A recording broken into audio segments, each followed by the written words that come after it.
Good morning everyone, welcome back to my channel simplified maths. આપણે chapter 2 સંબંધ અને વિધેય ચાલી રહ્યું છે, તેના પાર્ટ 5 ની આજે શરૂઆત કરું છું. આપણે આગલા સેશન સુધી કેટલી વસ્તુ જોઈ છે, તો આ ચેપ્ટરમાંથી થિયરી આપણે બધી જ જોઈ લીધી છે. ઓકે, થિયરીમાં વિધેયના અલગ અલગ બધા પ્રકારો આપેલા હતા, તદેવ વિધેય, માનાંક વિધેય, મહત્તમ પૂર્ણાંક વિધેય, એ બધું છેલ્લા સેશનમાં જોયેલું આપણે. પછી બેઝિક ક્રિયાઓ એટલે કે બે વિધેયનો સરવાળો, બાદબાકી, ગુણાકાર અને ભાગાકાર, એ બધું વાસ્તવિક વિધેયોમાં જ થાય છે દોસ્તો, એવું પણ મેં તમને કીધેલું. અને એની બહુ ક્લિયર રીઝન છે કે સરવાળો કરવો હોય તો વાસ્તવિક જ થાય ને, વાસ્તવિક સંખ્યાઓ અને એના ઉપગણોમાં જ સરવાળા, બાદબાકી, ગુણાકાર, ભાગાકાર થાય. ઓકે, નહીં તો વિધેય કેવું છે ખબર છે? વિધેયમાં પ્રદેશની અંદર જરૂર નથી કે વાસ્તવિક સંખ્યાઓ જ આવે. તમે એમાં કંઈ બી લઈ શકો, મહિનાઓ લઈ શકો, જાન્યુઆરી, ફેબ્રુઆરી, માર્ચ, સોમવાર, મંગળવાર, દિવસો લઈ શકો, પ્રદેશમાં ગમે તે લઈ શકો, અને પ્રદેશને સંગત તમે કંઈક ને કંઈક સાંકળી શકો. પણ એવા વિધેયો લો તો એવા વિધેયોના બૈજિક ક્રિયાઓ ના થઈ શકે. બૈજિક ક્રિયાઓ મતલબ સરવાળો બાદબાકી ના થઈ શકે. જાન્યુઆરી, ફેબ્રુઆરી પ્રદેશમાં આપ્યા હોય તો એવા વિધેયનો સરવાળો ના થઈ શકે.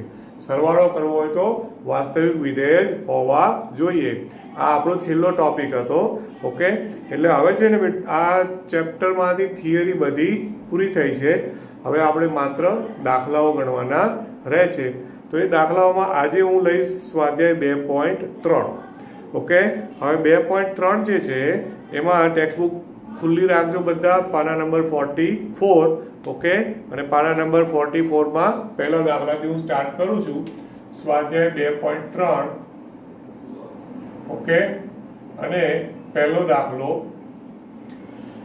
પહેલા દાખલામાં એવું છે, રકમ ધ્યાનથી ઉપર ટાઇટલ વાંચો. શું છે? નીચેના પૈકી કયો સંબંધ વિધેય છે? કારણ આપો. જો તે વિધેય હોય તો તેનો પ્રદેશ અને વિસ્તાર શોધો. આવું કહે છે, બરોબર? નીચેના પૈકી કયો સંબંધ વિધેય છે? આ પહેલો પ્રશ્ન. કયો સંબંધ વિધેય છે? એનો મતલબ કે સંબંધ તો છે જ, વિધેય છે કે નહીં એ જ તમારે ચેક કરવાનું છે. હવે એક વાક્ય લખવું હોય તો લખી રાખજો દોસ્તો. ટેક્સ્ટબુકમાં કે લખવું હોય તો લખી રાખો, કે તમારી નોટબુકમાં લખવું હોય તો લખી રાખજો કે દરેક વિધેય, સાંભળજો, દરેક વિધેય એ સંબંધ છે. સાંભળજો, દરેક વિધેય એ સંબંધ તો છે જ, પણ દરેક સંબંધ એ વિધેય હોય તે જરૂરી નથી. ફરીવાર બોલું છું, લખતા હો તો, કે દરેક વિધેય એ એક સંબંધ છે. દરેક વિધેય તે એક સંબંધ છે, પણ દરેક સંબંધ એ વિધેય હોય તે જરૂરી નથી. એના માટે કન્ડિશન્સ એપ્લાય છે કે સંબંધ હોય, પણ સંબંધમાં એક શરત છે કે ગણ એનો પ્રત્યેક ઘટક, યાદ છે ને, ગણ એનો પ્રત્યેક ઘટક, અને એનું તમને ગણ બીમાં અનન્ય પ્રતિબિંબ મળે, આવી શરત મૂકી છે. જો એ શરતનું પાલન થાય તો એ સંબંધ વિધેય બની જાય છે. એટલે આ વાક્ય લખીને યાદ રાખજો. ચલો, હવે એમાંથી પહેલો દાખલો જે પણ હોય એને તમારે નામ આપી દેવું હોય તો એફ નામ આપો, આર નામ આપો, બરોબર છે? એફ એટલે વિધેય માટે સંકેત વાપરે છે, પણ અહીંયા શું વિધેય છે કે નહીં ખબર નથી. તમે એફ સંકેત આપશો તોય વાંધો નહીં, આર આપશો તો પણ વાંધો નહીં. હવે પહેલી રકમ આવી છે, જો પહેલાનું first, R is equal to, હવે એમાં જેટલી ક્રમિક જોડ આપી છે 2 1 5 1 8 1, જો 2 1 5 1, પછી 8 1, પછી આપી છે 11 1 14 1, 11 1 14 1 અને 17 1. આ રીતના આપણને એક સંબંધ આપેલો છે. હવે આ વિધેય છે કે કેમ? તો જો મારો જવાબ છે હા. હા આપવાનું રીઝન શું? કે સંબંધમાંથી વિધેય બને તો વિધેયમાં બે શરતો છે કે ગણ એનો પ્રત્યેક ઘટક અને એ ગણ એનું અનન્ય પ્રતિબિંબ ગણ બીમાં મળવું જોઈએ. હવે એકચ્યુઅલમાં જો તમે વેટ આકૃતિ દોરો તો શાંતિથી જોજો. આને એ અને બી નામ આપું. ઓકે, તો એમાં આટલા ઘટકો જો 2 5 8 11 14 અને 17 અને ગણ બી માં એક જ છે 1 બધાનું પ્રતિબિંબ 1 જ છે જો 2 નું પ્રતિબિંબ એક જ છે પછી 5 નું પણ એક છે 8 નું પણ એક છે 11 નું પણ એક છે 14 નું પણ એક છે 17 નું પણ એક છે ખ્યાલ આવે છે દોસ્તો આમાં રાઈટ પણ દરેકના પ્રતિબિંબ ભલે 1 છે પણ બધા અનન્ય છે મતલબ 2 નું પ્રતિબિંબ એક છે તો એક અને માત્ર એક જ છે એ સિવાય બીજું કોઈ નથી દોસ્તો સમજો છો ઓકે 2 નું પ્રતિબિંબ એક 5 નું પ્રતિબિંબ એક જ છે બીજું કોઈ નથી 8 નું પણ એક અને માત્ર એક તો ભલે આ એકચ્યુઅલમાં શું થયું ખબર છે સંગતતાના હિસાબે અનેક ઘટકો એક ઘટક સાથે સંકળાય છે એટલે અનેક એક સંગતતા કહેવાય પણ સંગતતા ભલે ગમે તે હોય પણ વિધેય તો છે જ એવું કહી શકું એટલે અમે આકૃતિ દોરી છે એ સમજવા માટે છે એક્ઝામમાં કે તમને પૂછે તો આકૃતિ દોરીને સમજાવવાની જરૂર નથી પણ હું કહું કે આ સંબંધે વિધેય છે એનું રીઝન શું કે અહીં આપણે જોઈએ કે પ્રત્યેક ક્રમયુક્ત જોડ છે બરોબર આપેલા સંબંધમાં આપેલ સંબંધ R જે છે R ની પ્રત્યેક ક્રમયુક્ત જોડ બરોબર ક્રમયુક્ત જોડ હવે એક આ 2 1 5 1 8 1 એ બધી ક્રમયુક્ત જોડ કહેવાય ને તો પ્રત્યેક ક્રમયુક્ત જોડ ના પ્રથમ ઘટકને બરોબર છે xy હોય અને xy નામ આપું ધારો કે તો ના પ્રથમ ઘટક x પ્રથમ ઘટક x બરોબર નો અનન્ય પ્રતિબિંબ શું કહેવાય અનન્ય પ્રતિબિંબ y મળે છે આવું કહી શકું ને રાઈટ અથવા બીજી ભાષામાં કહું તો કે ભાઈ પ્રથમ ઘટકને સાપેક્ષે અનન્ય ક્રમયુક્ત જોડ બને છે એવું પણ કહેવાય એટલે કે 2 1 તો 2 1 સિવાય બીજી 2 વાળી બીજી કોઈ ક્રમયુક્ત જોડ નથી અને બીજી ભાષામાં કહું તો બીજી ભાષામાં એવું પણ કહેવાય કે r ની જેટલી ક્રમયુક્ત જોડ છે બરોબર r ની આપેલી પ્રત્યેક ક્રમયુક્ત જોડ બીજી રીતે લખવું હોય તો આ રીતે પણ લખાય બરોબર નો જે પ્રથમ ઘટક છે જોડના પ્રથમ ઘટક નું પુનરાવર્તન થતું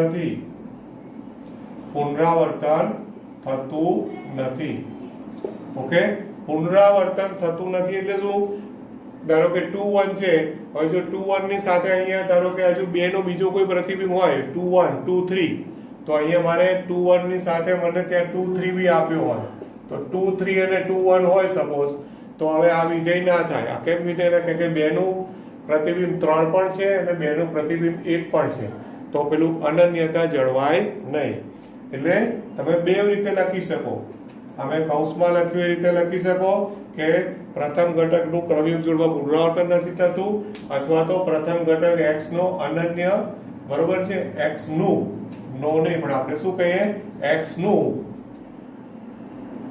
અનન્ય પ્રતિબિંબ y મળે છે આવું પણ કહી શકાય ઓકે અને માટે ફાઇનલ આન્સર શું આપશો માટે આપેલો સંબંધ r બરોબર આપેલો સંબંધ r એ વિધેય છે અને પ્રશ્ન આમાં એવું કીધો છે પાછો કે જો વિધેય હોય તો પ્રદેશ અને વિસ્તાર શોધો તો બોલો માટે હવે વિધેય છે માટે વિધેયનો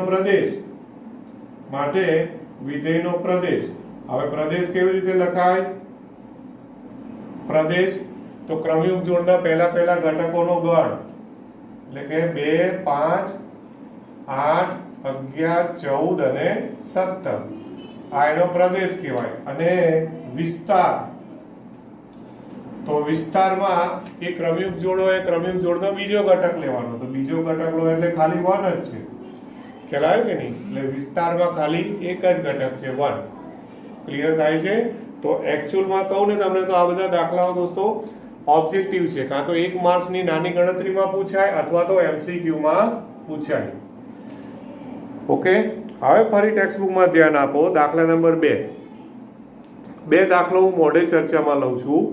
એમાં એવું છે 2 1 પહેલી ક્રમયુક્ત જોડ, બરોબર, 4 2 6 3 8 4 10 5 12 6 ને 14 7. હવે આમાં પણ જુઓ કે કોઈ ક્રમયુક્ત જોડમાં પહેલા ઘટકનું પુનરાવર્તન થતું નથી. 2 1 છે પછી 2 વાળી બીજી કોઈ ક્રમયુક્ત જોડ નથી. 4 2 છે પછી 4 વાળી બીજી કોઈ નથી. સમજે પડે છે? ટેક્સ્ટબુકમાં ઓબ્ઝર્વ કરતા જજો, અવલોકન. 6 3 તો 6 વાળી કોઈ નથી. 8 4 8 વાળી કોઈ નથી. તો ટૂંકમાં કોઈ પણ ક્રમયુક્ત જોડમાં એનો પ્રથમ ઘટક છે, પ્રથમ ઘટકનું પુનરાવર્તન થતું નથી. મતલબ કે બીજો દાખલો જે આપ્યો છે એ પણ વિધેય છે, એ પણ વિધેય છે. ક્લિયર થાય છે એટલું? અને એનો પ્રદેશ, તો પ્રદેશમાં શું લખશો? 2 4 6 8 10 12 ને 14. અને એના વિસ્તારમાં શું લખશો? 1 2 3 4 5 6 7. વિસ્તાર એટલે એના કયા ઘટકો લીધા મેં? બીજા ઘટકોનો ગણ બનાવો એટલે વિસ્તાર. ક્લિયર? હવે એનો ત્રીજો દાખલો, દાખલા નંબર 1 નો થર્ડ, એ હું બોર્ડ ઉપર લઉં છું. એમાં આવું રકમ આપી છે. ઓકે, પહેલાનું ત્રીજું, એને હું સંબંધને R નામ આપું તો R બરાબર શું આપ્યું છે? 1 3 1 5 2 5. 1 3 1 5 2 5. ઓકે, 1 3 1 5 2 5. હવે જોઈને જ આઈડિયા આવે છે કે આ સંબંધ છે પણ વિધેય નથી. કેમ વિધેય નથી? કારણ કે અહીં જો કે પહેલી બે ક્રમયુક્ત જોડમાં પ્રથમ ઘટક પુનરાવર્તન થયો. એકનું પ્રતિબિંબ 3 પણ છે અને એકનું પ્રતિબિંબ 5 પણ છે. કહેવાય કે નહીં? અહીં R માં તમે જુઓ કે બે ક્રમયુક્ત જોડ એટલે એકનું પ્રતિબિંબ 3 અને 5, બરોબર છે? એમ બે પ્રતિબિંબ છે. એકના પ્રતિબિંબ 3 અને 5 એમ બે પ્રતિબિંબ છે, બરોબર ને? તો એનો મતલબ શું થયો કે ક્રમયુક્ત જોડમાં પ્રથમ ઘટકનું બીજી ભાષામાં લખું તો R માં જે ક્રમયુક્ત જોડ આપી છે, આપેલી ક્રમયુક્ત જોડો આપી છે, જે આપેલી, આ તો શું લખવાનું થાય તો, નહીં તો મોઢે તો આન્સર થઈ ગયો કે વિધેય નથી, પણ લખવું પડે તો આ રીતે લખવું પડે કે R માં આપેલી ક્રમયુક્ત જોડો, જે ક્રમયુક્ત જોડો હોય, બરોબર છે, ની પ્રથમ બે ક્રમયુક્ત જોડ જે છે, બરોબર, ના પ્રથમ ઘટક જે છે એ પ્રથમ ઘટકનું શું થયું છે? પુનરાવર્તન થાય છે, બરોબર ને? પ્રથમ ઘટક કયો છે? 1 નું પુનરાવર્તન થાય છે અને માટે સંબંધ R એ વિધેય નથી. ઓકે, અને વિધેય નથી તો પછી હવે આપણે એના પ્રદેશ અને એના વિસ્તારમાં પડવાનું નહીં દોસ્તો. ક્લિયર થાય છે આટલું? પરફેક્ટ. ઓકે, હવે હું જઉં છું દાખલા નંબર 2 માં. દાખલા નંબર 2 બીજો દાખલો છે, નીચેના વાસ્તવિક વિધેયના પ્રદેશ અને વિસ્તાર શોધો. હવે આમાં વિધેય તો આપ્યું જ છે, પ્રદેશ અને વિસ્તાર શોધવાની વાત કરે છે. બીજો દાખલો, હવે એમાં વાસ્તવિક વિધેય શબ્દ આપી દીધો છે એટલે f from R to R જ કહેવાય. f from બીજાનું પહેલું f from R to R કે જ્યાં fx is equal to minus mod x, fx is equal to minus mod x. R to R રકમમાં નથી આપ્યું, મેં ક્યાંથી લખ્યું? ઉપર એવું આપ્યું છે વાસ્તવિક વિધેય, એટલે વાસ્તવિક વિધેય શબ્દ આવે એટલે R to R સમજી લેવાનું. હવે આનો પ્રદેશ અને વિસ્તાર શોધો આવું કહે છે, તો પ્રદેશ તો એનો R જ થયો ને, પ્રદેશમાં R જ થયો અને સહપ્રદેશ R છે, વિસ્તાર શું છે વિચારવાનું. હવે જો આ વિધેય છે તો વિધેયનો પ્રદેશ માટે સંકેત એ લોકો નથી વાપરતા, પણ આપણે વાપરવા તો શું સંકેત વાપરવો? DF, D for domain, અને DF એટલે શું થાય? R. કારણ શું કે વાસ્તવિક વિધેય આપેલું છે, વાસ્તવિક વિધેય આપેલું છે, અને વાસ્તવિક વિધેય આપ્યું હોય રાઈટ, અને વાસ્તવિક એટલા માટે ડીએફ બરાબર શું થાય? આર થાય, રાઈટ. હવે સવાલ આવે છે વિસ્તારનો. વિસ્તાર માટે ધ્યાન આપજો, આ મોડ એક્સ અહીંયા માઇનસ મોડ એક્સ છે, માઇનસ માનાંક એક્સ, પણ માનાંક એક્સ આપણે શીખી ગયા, માનાંક એટલે હંમેશા ધન કિંમત, યાદ છે ને? તો માનાંક એક્સ એ હંમેશા greater than or equal to 0 હોય કે નહીં? For all x belongs to R, પ્રત્યેક એક્સ બિલોંગ્સ ટુ આર માટે માનાંકનું મૂલ્ય હંમેશા કેવું હોય? 0 અથવા 0 કરતા મોટું હોય કે નહીં? તો અહીંયા માનાંક એક્સ માં આગળ માઇનસની નિશાની આપી છે દોસ્તો, એટલે શું થયું? માઇનસ ઓફ માનાંક એક્સ, માઇનસ ઓફ માનાંક એક્સ, તો શું થઈ જાય? Greater than or equal to ની બદલે less than or equal to 0, કારણ કે નિશાની અસમતા પલટાઈ જાય ને, બંને બાજુ જ્યારે માઇનસ કિંમત વડે ગુણો એટલે અસમતા હંમેશા પલટાઈ જાય, ગ્રેટર ધેન હોય તો લેસ ધેન થઈ ગયું. તો માઇનસ માનાંક X less than or equal to 0 થયું. તો એનો મતલબ શું થયો? આનો મતલબ શું થયો કે આ માઇનસ મોડ એક્સ એટલે તો fx છે, તો fx is less than or equal to 0 કહેવાય for all x belongs to R. એટલે ટૂંકમાં fx ની કિંમત હંમેશા કેવી આવવાની? 0 અથવા 0 કરતા નાની. તો આ જે fx ની કિંમતો આવે એનો વિસ્તાર કહેવાય. તો fx ના મૂલ્યો કેવા આવવાના? 0 અથવા 0 થી નાનો.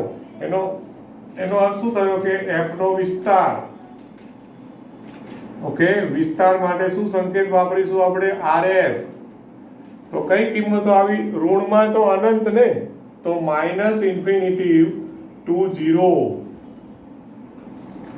0 બાજુ મેં જો ક્લોઝ કર્યું સંવૃત, અને ઇન્ફિનિટીમાં કોઈ દાડો ક્લોઝ ના થાય એટલે એ બાજુ ઓપન કરવાનું, અને માઇનસ ઇન્ફિનિટી લખ્યું એટલે ઋણ અનંત થી 0 સુધીની કિંમત એના વિસ્તારમાં આવે છે. બોલો, આટલું ક્લિયર થાય છે? Okay, right. પછી હજુ એનો એક દાખલો આપે છે, બીજાનું સેકન્ડ, એ છે અંડર. ચાલો હવે બીજાનું બીજું જોજો. ઓકે, બીજાનું બીજું છે, એની રકમમાં આવું આપ્યું છે, વાસ્તવિક વિધેય છે fx is equal two under root of 9 minus x square આપેલું છે, બરોબર. હવે એક વસ્તુ યાદ રાખજો, બહુ ઇમ્પોર્ટન્ટ વસ્તુ છે દોસ્તો, કે 9 માઇનસ એક્સ સ્ક્વેર નું વર્ગમૂળ છે. તો વર્ગમૂળ કોનું મળે? વર્ગમૂળ કઈ સંખ્યાનું મળે? તો વર્ગમૂળ છે ને એ 0 અથવા 0 થી મોટી સંખ્યાનું જ મળે. નેગેટિવ એટલે કે માઇનસ સંખ્યાઓનું વર્ગમૂળ મળતું નથી. માઇનસ સંખ્યાઓનું વર્ગમૂળ મળે નહીં. એટલે અહીંયા 9 માઇનસ એક્સ સ્ક્વેર જે છે એ 9 minus x square greater than or equal to 0 જ હોય. સમજ પડી? એ હોવું જ જોઈએ. 9 માઇનસ એક્સ સ્ક્વેર ગ્રેટર, તો જ fx નું અસ્તિત્વ થાય. હવે 9 minus x square greater than or equal to 0, એનો મતલબ આ માઇનસ એક્સ સ્ક્વેર નું પેલી બાજુ લઈ જાઉં તો શું થઈ જાય? 9 greater than or equal to x square થઈ જાય, પ્લસ થઈ જાય ને. હવે આ જ અસમતાને હું આખી આમ પલટાવીને લખી દઉં છું, એટલે એક્સ સ્ક્વેર આ બાજુ, 9 પેલી બાજુ, એટલે કે x square less than or equal to 9 થઈ જાય x square less than or equal to 9. અને માટે આનો મતલબ એ થાય, ધ્યાનથી જોજો, x ની કિંમત આની વચ્ચે જ હોય. થોડીક લોજિક દોડાવવાનું છે. x ની કિંમત કેમ આવવી જોઈએ? -3 થી 3 માં હોય ને દોસ્તો, અને પછી એનો તમે સ્ક્વેર કરો -3 થી +3 ની વચ્ચે, ક્લોઝ ઇન્ટરવલ, તો એનો સ્ક્વેર કરો એટલે 9 થી નાનો જવાબ આવે. એટલે આવી x ની કિંમતો હોવી જોઈએ. તો આ જે મળ્યું એ f નો પ્રદેશ થયો. આ જે મળ્યું એ f નો પ્રદેશ છે. એક આન્સર પત્યો. f નો પ્રદેશ કેટલો છે? ક્લોઝ ઇન્ટરવલ -3 to 3 છે. ખ્યાલ આવે છે? હજી આવા બીજો પ્રશ્ન શું પૂછ્યો છે આપણને? વિસ્તાર. વિસ્તાર એટલે fx નું મૂલ્ય ક્યાં આવે? x નું મૂલ્ય ક્યાં આવ્યું એ તો શોધી કાઢ્યું. હવે fx નું મૂલ્ય ક્યાં આવે એ શોધવાનું, રાઈટ? તો જો હવે આ જે છે એ અંતરાલ સ્વરૂપમાં મેં લખેલું છે, ક્લોઝ ઇન્ટરવલ. તો તમે એને અસમતા સ્વરૂપમાં લખો તો -3 less than or equal to x less than or equal to 3 આવું તમે લખી શકો કે નહીં? બોલો, કોઈ ડાઉટ ખરો? હા, -3 થી 3 એને જોજો, એને જો આખી અસમતાનો સ્ક્વેર કરો. હવે છે ને સંખ્યા રેખા ઉપર વિચારવું પડશે દોસ્તો. અત્યારે હું ટેમ્પરરી અહીંયા દોરું છું. ઓકે, આ સંખ્યા રેખા છે, આ 0, આ -3, આ 3. હવે મને કહો કે જ્યારે હું સ્ક્વેર કરું, ધ્યાન આપજો, સ્ક્વેર કરું તો 3 છે તો 3 નો સ્ક્વેર બી 9 થવાનો, 9 થી નાની. પછી -3 હોય એનો સ્ક્વેર કરો તો -3 નો સ્ક્વેર પણ 9 થશે. પછી -2 નો સ્ક્વેર 4, -1 નો સ્ક્વેર 1. પછી એનો મતલબ કે આ બાજુ જેટલી પણ કિંમતો છે, સાંભળજો બરાબર હો, આ બાજુ જેટલી પણ માઇનસ કિંમતો છે એ બધી માઇનસ કિંમતોનો સ્ક્વેર આ બાજુ આવી જવાનો. જો આમ -3 નો 9, -2 નું 4, એ -1 નું 1, બધી કિંમતો આ બાજુ આવી જાય કે નહીં? સમજ પડે છે આમાં? તો એનો મતલબ કે સ્ક્વેર કરું તો એ 0 થી 9 ની વચ્ચે આવી જાય બધું. સ્ક્વેર કરું એટલે ક્યાં આવી જાય? 0 થી 9 ની વચ્ચે. ઓકે, હવે મારે આ રકમ બનાવવાની છે દોસ્તો, 9 - x² બનાવવાનું છે. તો અહીંયા x² તો આવ્યું, તો મારે જોઈએ છે -x², પછી 9 ઉમેરવાનું. તો પહેલા હું આખી અસમતાને માઇનસ વડે ગુણું. તો માઇનસ વડે ગુણો એટલે શું થાય? યાદ રાખજો, અસમતાને માઇનસ વડે ગુણો ને એટલે અસમતા પલટાઈ જાય, ઉલટાઈ જાય, જે બી હોય. તો 0 ને માઇનસ વડે ગુણો એટલે 0, પછી less than or equal to નું greater than or equal to x² નું -x², અને greater than or equal to 9 નું -9. ઓકે, આખી અસમતાને માઇનસ વડે ગુણતા આખી અસમતા છે એમાં લેસ ધેન હતું એનું ગ્રેટર ધેન માં રૂપાંતર થયું. હવે ફરી પાછી આ જ અસમતાને આખી આમ પલટાવીને લખવાની, આખું ઉલટાવી દેવાનું. રાઈટ, આમ ઉલટાવી દો એવું માનો. તો ઉલટાવો એટલે શું થાય? -9 આ બાજુ આવી જાય, 0 આ બાજુ આવી જાય. અને એવું માનો કે તમે આને અરીસામાં જુઓ છો. આને અરીસામાં જુઓ તો અરીસામાં શું થાય ખબર છે? તમારો જમણો હાથ હોય અરીસામાં તમને ડાબો દેખાય, ડાબો હોય જમણો દેખાય, મિરર ઇમેજ.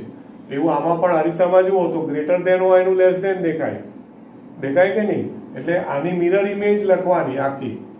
એટલે કે implies -9 less than or equal to -x² less than or equal to 0. એટલે પાછી મેં અસમતા પલટાવીને ગ્રેટર ધેન માંથી લેસ ધેન ના સ્વરૂપમાં લાવી દીધી. હવે આ રકમ બનાવવાની છે એટલે એમાં શું? 9 ઉમેરવાના. એટલે હવે આખી અસમતામાં કેટલા ઉમેરું છું દોસ્તો? 9. એટલે ઇમ્પ્લાઇઝ આમાં 9 ઉમેરો તો 9 - 9 એટલે 0, less than or equal to અહીંયા 9 - x², અને less than or equal to આમાં 9 ઉમેરો એટલે 9. ઓકે, હવે રકમમાં એનું વર્ગમૂળ છે, વર્ગમૂળ એટલે આ અસમતાનું વર્ગમૂળ બનાવો. એટલે વર્ગમૂળ બનાવો તો 0 નું 0, પછી આ વચ્ચેનું વર્ગમૂળ થઈ જાય, વર્ગમૂળ 9 - x², અને 9 નું શું થઈ જાય? 3. ઓકે, ખ્યાલ આવ્યો? હવે કોઈને એવું થાય સર 9 નું +or -3 કેમ નહીં? વર્ગમૂળ છે એટલે વર્ગમૂળ છે ને એનું કોઈ દાડો માઇનસમાં જવાનું નહીં, એટલા માટે આપણે એને +3 લીધું છે. તો 9 - x² ના વર્ગમૂળનો આન્સર 0 થી 3 માં આવ્યો દોસ્તો. તો વચ્ચે જે √9 - x² એ તો fx છે. તો fx નું મૂલ્ય 0 થી 3 માં આવ્યું. એનો મતલબ કે વિસ્તારનો આન્સર કેટલો આવી ગયો? ફાઇનલ અહીંયા લખું છું ઝીણા અક્ષરે, ધ્યાન આપજો. માટે વિસ્તાર RF ઇક્વલ ટુ વિસ્તાર RF તો 0 થી 3 આવ્યું, 0 થી 3. ઓકે, આ થયો એનો વિસ્તાર. ખ્યાલ આવે છે આમાં? બોલો, કોઈ ડાઉટ કરો?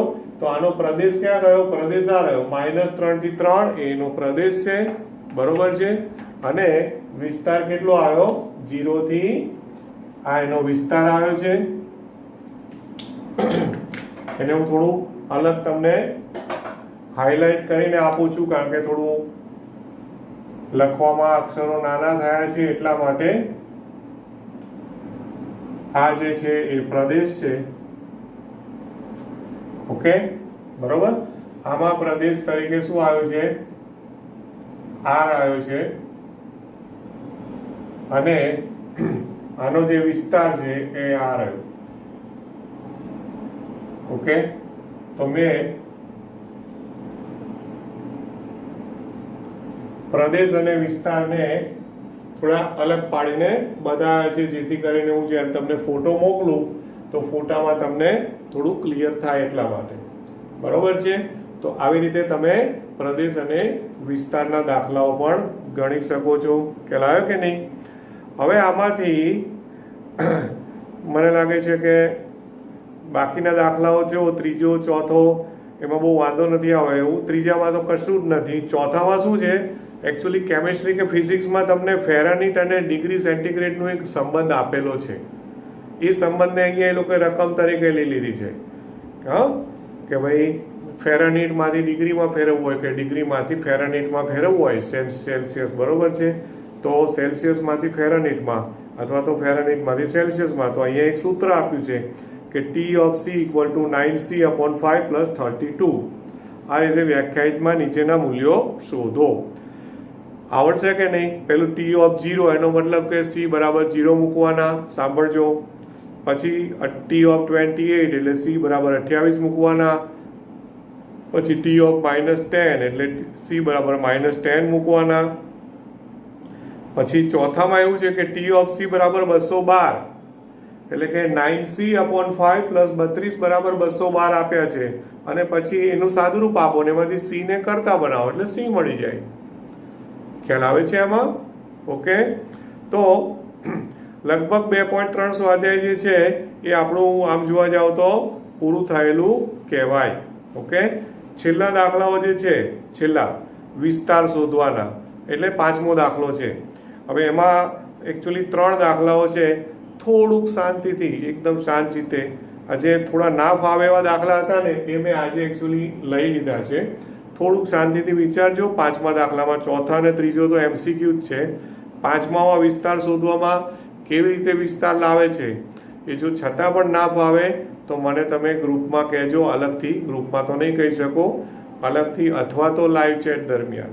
ઓકે, બીજું મારું એક ઓબ્ઝર્વેશન છે દોસ્તો કે મારા લેક્ચર વખતે આપણે જેટલા પણ વિદ્યાર્થીઓ છે ને બધા જ એટ એ ટાઈમ એ વખતે પ્રીમિયરમાં હાજર નથી હોતા. પછી તમે લોકો જુઓ છો, નો ડાઉટ. ઓકે, પણ તમે એવું વિચાર્યું છે કે સરે યુટ્યુબમાં મૂક્યું છે ને ગમે ત્યારે જોઈ લઈશું. પણ તમે એક વસ્તુ નથી સમજતા, મેં પ્રીમિયર કરેલું છે. ઓકે, અને પ્રીમિયરનો ફાયદો શું છે? જે લોકો પ્રીમિયરમાં હાજર રહે છે એમને ખબર હશે કે પ્રીમિયરના સેશન દરમિયાન આપણે વાતચીત કરી શકીએ છીએ. લાઈવ ચેટ થઈ શકે. તો હાર્ડલી 3-4 છોકરાઓ દર વખતે હાજર હોય છે. હા, નંદીશ હોય છે, આર્યન હોય છે, રિઝુબિયા કે કોઈ ગર્લ છોકરી છે એ પણ હોય છે, મુનશી, બરાબર. આવો 3-4 ઓલવેઝ હોય. તમે બધા હાજર રહેશો. તમે લાઈવ ચેટમાં તમને એ જ વખતે કોઈ પોઈન્ટ ના સમજાય તો તમે લાઈવ ચેટમાં લખી શકો મને કે સર આ પોઈન્ટ સમજાવજો. તો એ વખતે તો હું ના સમજાવી શકું, પણ નેક્સ્ટ લેક્ચરમાં તો એને ક્લિયર કરું ને. ખબર પડે છે? એટલે તમે ભલે તમારી રીતે જોતા હો, પણ બને ત્યાં સુધી આપણું જે લેક્ચર હોય 8:30 કે 10:30 જે પણ ટાઈમ હોય એ વખતે હાજર રહેજો. તમારા માટે ફાયદાકારક છે દોસ્તો, એટલા માટે કહું છું. ઓકે, સો 2.3 સુધીનું એસાઇનમેન્ટમાં પૂરું કરજો. Thank you very much. Have a nice day. By.